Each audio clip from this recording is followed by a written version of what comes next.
Have you ever suffered an injustice, been overlooked, ignored, or rejected? Have you been denied, repudiated, negated, humiliated, devastated, infuriated, frustrated, or transgressed upon? You're a good person. So why have people disrespected, slighted, wounded, snubbed, oppressed, held down, discriminated against, distressed, tortured, haunted, bullied, teased, tormented, or spread rumors about you? Why?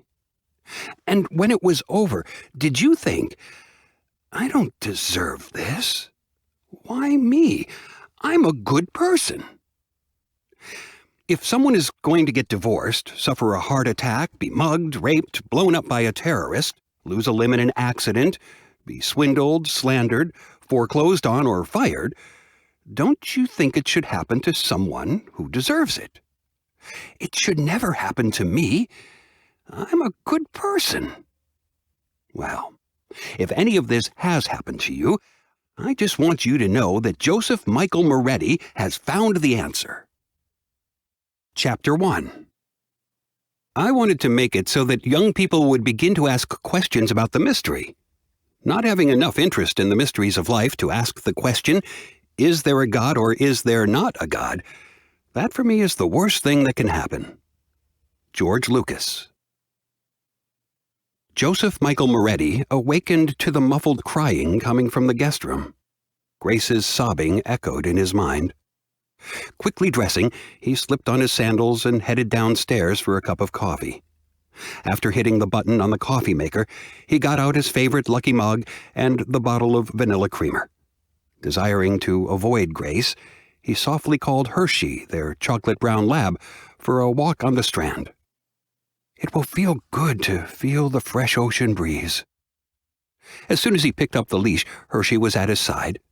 After pouring coffee into his mug, he headed out the front door. Why does she have to cry all the time? I can stand anything but crying. Yelling would be better. Joe strolled his way along the Strand, his flip-flops echoing on the pavement. He watched the gulls diving for their breakfasts. He spotted a dog paddling out into the waves after a red ball, as his owner stood at the shore laughing and yelling encouragements. When he retrieved the ball, he paddled to shore. Shaking like a wild thing, he showered his owner with water. His bark was full of immense joy, encouraging his owner to once again throw the ball back into the waves. Seeing a couple of guys surfing in the distance, Joe yearned to have the energy to join them. If only he could muster the strength. Not anymore. He just couldn't. Once he had thought of himself as unstoppable, a shrewd businessman, stylish, even sexy when he wanted to be. But his face seemed too careworn now, his cheekbones too protruding, and the gloominess too deep. The restless nights had taken their toll, leaving his brown eyes heavily sunken.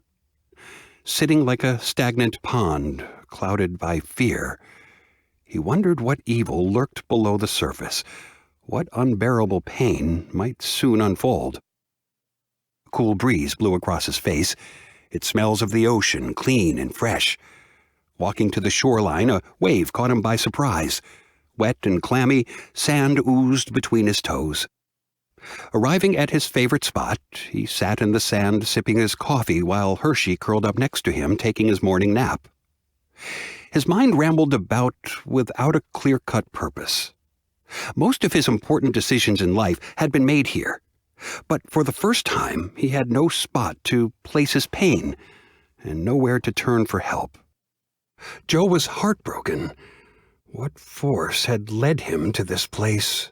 There seemed to be no magic healing, no easy step to get him back to where he was happy. Over the last few days, Joe's emotions plummeted.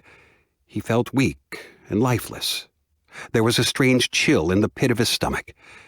His feelings of injustice and anger let him know that something wasn't right in the universe. A heavy cloak of anxiety hung around his shoulders. Why has this happened to my family? When will it stop? The pain. I can't take it anymore. Why can't someone, anyone, help me?